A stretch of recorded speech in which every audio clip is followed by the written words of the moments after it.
mahirap maging tagasunod o mahirap sumunod. Mahirap sumunod sa maraming kadahilanan. Halimbawa ay magkaiba kayo ng takbo o speed. Magkaiba kayo ng facing. Magkaiba kayo ng how you strategize your path. Kaya minsan mahirap yung ikaw ang sumusunod, like in a convoy. Yung mga nagmumotor dito. No? Alam niyo kung paano yung kapag ikay nasa likod. If you will go on a ride with a group, mahirap yung nasa likod. Kasi minsan nahuhuli ka at minsan ay ikaw ay nalilito. Why am I saying this? Because in the gospel, the Lord is telling us, it is hard to follow Him. Ang sabi niya dito, wala ka pang ginagawa sa mundo. Wala ka pang nag-aargabyado na tao. Yung lang ikaw ay sumunod sa Panginoon, mahirap na, ang sabi sa Ebanghelyo. Just to follow the Lord, the world will hate you. Just to follow the Lord, it means carrying the burden, carrying the cross.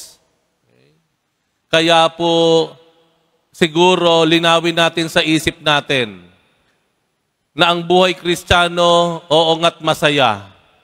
Pero ang kasayahan na iyan ay nagmumula sa pagsubok, hamon at hirap. Tayo po ay mapalad dahil naririto po sa simbahan ng Minor Basilica National Shrine of Jesus Nazareno o Quiapo Church ang icons po ng World Youth Day. Kung titignan niyo po dun sa gawing kanan ninyo, dalawa po yung narariyan. Ang wooden cross na tinatawag na Jubilee Cross or World Youth Day Cross ay naririto sa ating harapan. Bibigyan ko po kayo ng kaunting history.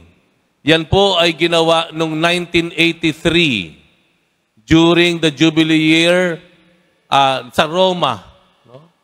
At pagkatapos po noong 1983 Jubilee year, ang ating Santo Papa pa ay si Juan Pablo Ikalawa o si St. John Paul II ngayon. Ito po ay ipinagbili niya sa mga kabataan. Ang sabi niya, itong krus na ito, iikot nyo sa mundo. Bring this cross to the whole world. Kaya nga po, nung sinimula na yung World Youth Day, in every country, in every continent, lagi po yung dinadala yung krus na iyan. So yung krus pong iyan ay hindi lang po kung saan-saan galing. Ano po? Mahaba po ang kasaysayan niyan. From Rome, umikot na po siya sa buong mundo. Every World Youth Day. And the first time na nakasama ko po yan, dito noong 1995, dito sa Grandstand, sa Luneta Grandstand. And then came the 2005, when I joined the World Youth Day in Germany, nandyan din po iyan. Sunod-sunod na po iyan hanggang mapunta na yan sa Australia World Youth Day, sa Madrid World Youth Day, Brazil World Youth Day, sa Poland World Youth Day in 2016, 2019 World Youth Day in Panama, 2023 World Youth Day in Portugal. Iniikot po yan sa buong mundo. Ang nag-aalaga po niyan ay mga kabataan. Sa katunayan po, yan ay nagbibigay ng maraming biyaya dahil sa ipinapaalala niya na pagmamahal sa gitna ng kahirapan na sinisimbolo ng krus na yan. Kung babalikan po natin, marami na pong karanasan niyang krus na yan. Kung pwede nga lang magkwento yan ng kanyang sarili. Noong mga panahon na laganap ang karahasan sa Africa, yan po ay nilagay doon. Nung nagkaroon po ng civil unrest sa East Timor, nilagay po yan doon. Nung nagkaroon po ng gulo dyan sa iba't ibang bahagi po ng kontinente ng Africa, dinala po dyan. At yung 2011, kung naaalala niyo po, no? Yung ang Twin Towers sa New York ay pinabagsak dahil sa dalawang eroplano na pinangunahan ng mga terorista. Few days after, dinala po yung Youth Cross na yan doon po sa New York. Kaya kung makapagkukwento lamang po yan, marami pong karanasan yan sa ilalim ng pangangalaga ng mga kabataan. Pero ano nga po ba ang sinisimbolo ng krus? Alam naman po natin, ang krus ay sumisimbolo ng pagsubok o kahirapan. Yan ay kinakarga, dinadala. No? Yan po ay binubuhat natin. Ipinapakita ng Panginoon, hindi nagsisinungaling ang Panginoon sa atin. No? Hindi siya nagpapapogi ang Panginoon sa atin. No? Pinapaalala ng krus na iyan na talagang mayroong mga pagsubok sa buhay tayo. May mga may karamdaman sa atin, malubha. May mga karamdaman na walang pangpapagamot. Mayroon sa atin dito na marahil hindi nyo makita yung ilang miyembro ng inyong pamilya nawawala. O kaya alam nyo kung nasa saan hindi naman kayo nagkikibuan. Mayroon kayong hindi pagkakaintindihan. Meron po sa atin dito na marahil kapos na kapos, no? Sa kaperahan, panggastos para sa pamilya. Marami tayong dinaramdam. May mga dala tayo. Kung kayo po ay nahihirapan, may problema, yan naman po ay hindi inilihim ng Panginoon sa atin. Dahil mismo ang Panginoon sa Ebanghelyo, sinabi naman talaga niya, magiging mahirap, magiging masikip ang dadaanan natin. Okay? Pero ang maganda po dito, ang krus na simbolo ng kahirapan o pagsubok ay isang krus din po ng tagumpay. Krus ng kaligtasan natin dahil sa Panginoon na minsan ay ipinako sa krus na kahoy. Ibig sabihin po nito sa atin, mabigat nga ang ating dinadala, pero kakayanin natin.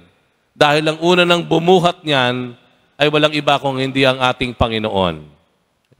Kaya kung may krus po tayo, wag po nating ibigay kung kani-kanino. Angkinin po natin. Kung may dinadala ka, wag mong ipasa sa iba.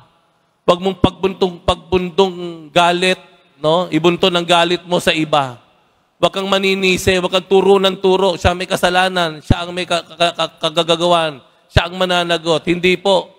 Kung may krus tayo, kailangan nating angkinin, buhatin natin. Yakapin pa natin kung kung maaari. Dahil ang krus na yan, magpapahirap man sa iyo, pero magpapalakas naman ng iyong kalooban, ng iyong sarili. Pero alam po ninyo, yung World Youth Day Cross na po yan, bagamat dito po yan, iikot po yan sa buong Pilipinas. Sinimulan lang po natin dito dahil dumating po yan kagabi mula po sa Japan. Mga isang buwan po, iikot sa Pilipinas yan mula Luzon hanggang Mindanao. Yan po ay mamamalagi hanggang Lunes. Sa Lunes po yan ay dadali na sa Northern Luzon. At sunod-sunod na po yan iikot hanggang makaisang buwan dito. At yan po naman ay ipadadala natin sa susunod na bansa sa Taiwan. Hanggang ito po ay humantong sa South Korea sa 2027 na pagdadausan naman ng susunod na World Youth Day. Gayon pa man, yung krus pong iyan ay mayroon pong kasama. May nakikita po ba kayo sa tabi ng krus? Ano po yung nakikita ninyo? Isang icon. Icon nino? Ni Mama Mary. Ang tawag po dyan ay Our Lady of Salus Populi Romani, o sa English, Health of the Roman People. Our Lady of the Health of the Roman People, yan po yung icon sa isang basilika sa Roma, yung St. Mary Major, yung paboritong chapel ni Pope Francis na kung saan doon din siya nakalibing. Ito po yung pilgrim icon na iniikot din po, laging kasama yung krus. Bakit? Dahil sa bawat krus, may kasamang ina. Ang krus ni Jesus, hindi mo pwedeng makita yan ng walang ina sa kanyang paanan. Si Mama Mary, laging nasa tabi ng krus. Yun ang ipinapakita sa atin ng ating ebanghelyo. No? Ng mga kaganapan sa buhay at pagkamatay ni Jesus, sa kanyang pinakamasakit, pinakamahirap na sandali at yugto ng kanyang buhay, laging kasama ang kanyang nanay, ang kanyang ina. Ano ibig sabihin po sa atin? Ibig sabihin po sa atin, bagamat tayo may kinakarga, binubuhat na krus, meron tayong ina ang ina ng Panginoon na kasama natin at tayo ay pinagtatanggol at pinagdarasal. Kung malalapitan niyo po yan mamaya ng kaunti, makikita niyo po kakaiba po yan. Kung sanay po tayo sa icon ng Mary, Our Lady of Perpetual Help, doon sa Our Lady of Perpetual Help, kung titingnan niyo, si Jesus, nakarga ni Mary, nakatingin sa malayo, sa labas. Tignan niyo po yan kung saan nakatingin si Jesus, ang batang si Jesus, nakatingin siya sa kanyang nanay. Nakatingin siya sa kanyang nanay. Makikita niyo po mamaya, lapitan niyo po, kakaiba po yan. Si Jesus, ang batang Jesus, nakatingin sa kanyang nanay, habang ang kanyang nanay naman nakatingin sa atin. Ano ibig sabihin po nito? Ibig sabihin po nito, kung tayo ay deboto, kung tayo sumusunod sa Panginoon, kailangan po nating kilalanin ang kanyang ina sa kanyang natatanging papel sa buhay natin. Ang kanyang ina ang siyang magtuturo sa atin kung papaano sumunod sa kanyang anak na si Jesus. Ang kanyang ina ang siyang magpapakita sa atin ng magandang halimbawa kung papaano sumampalataya sa Diyos. Itinuturo ng kanyang anak na si Jesus ang kanyang ina. Parang sinasabi ni Jesus sa mga deboto, tingnan nyo ang nanay ko. Parisan nyo ang kanyang halimbawa. Tingnan nyo ang nanay ko, humingi kayo ng tulong sa kaniya. Dito sa Quiapo, mapalad po tayo dahil meron tayong Marian image dito.